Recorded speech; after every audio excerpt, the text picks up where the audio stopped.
Climate justice. Global warming threatens human rights.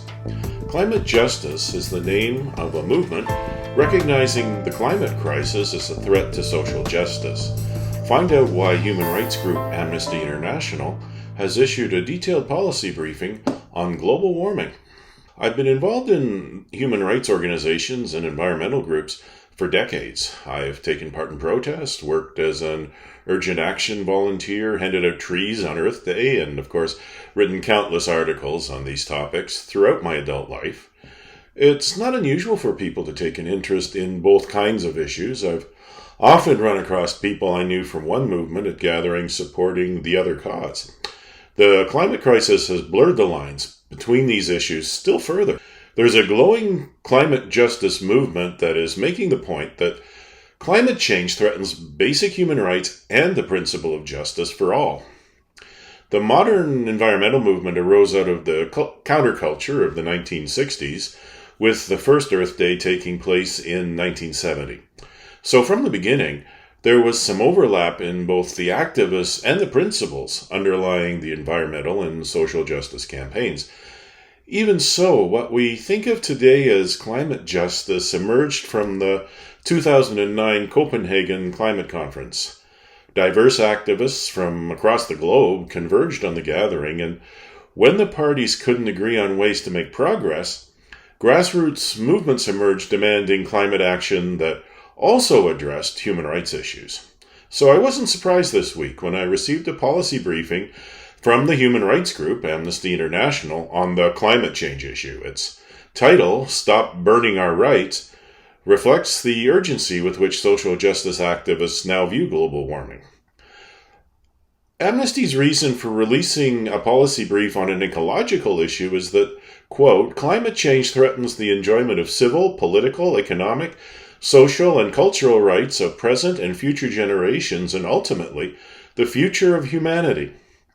The human rights group argues that the climate crisis's implications undermine our ability to live our lives with dignity, infringe on our liberty, and threaten the survival of many cultures. As with most human rights concerns, the climate crisis adversely affects marginal groups far more than privileged people. Quote, it disproportionately affects individuals and groups who are already subjected to multiple and intersecting forms of discrimination, or who are marginalized as a result of structural inequalities, ingrained practices, or official policies that unfairly distribute resources, power, and privilege, according to the policy briefing.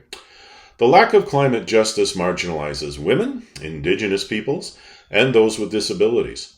Class, caste, race, minority status, age, and migration status can all lead to further human rights discrimination while global warming continues to threaten our planet.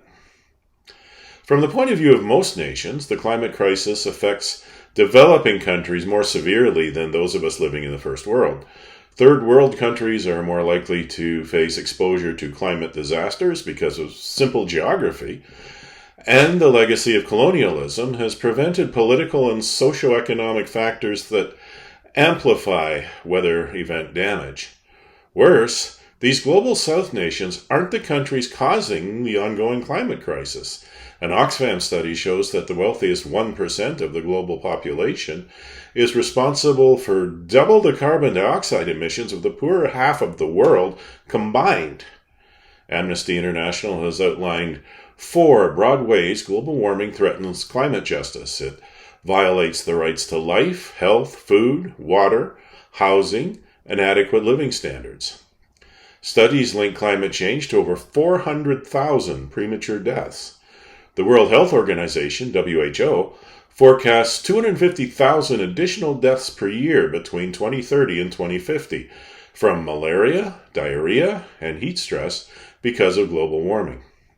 Climate change will put 200 million more people at risk of malaria by 2050, according to the Intergovernmental Panel on Climate Change, IPCC. The WHO finds that about 88% of climate crisis diseases affect children under the age of 5.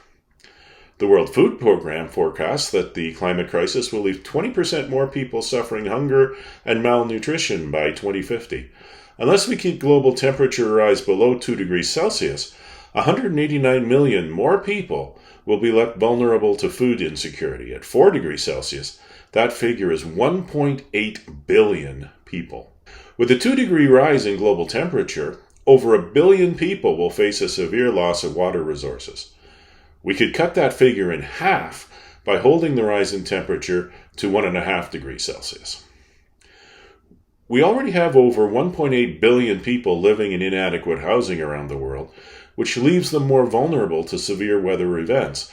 The World Bank estimates that 140 million people could be internally displaced by the climate crisis by 2050 in the global south.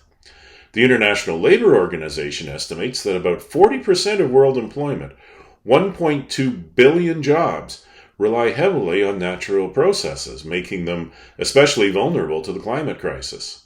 Further, the global workforce loses about 23 million working life years annually because of human-caused environmental hazards.